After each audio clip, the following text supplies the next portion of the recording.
Kami dari Satuan Brimob Polda Aceh beserta dari relawan Haji Hanif bersama-sama membersihkan Masjid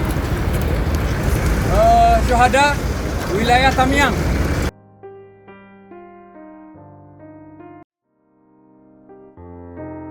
Sekarang kita melanjutkan pembersihan bak atau penampungan air wudhu yang tergenang lumpur.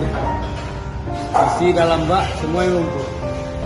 Jadi kita usahakan sampai bersih supaya aktivitas ibadah di dalam masjid bisa berjalan seperti biasa.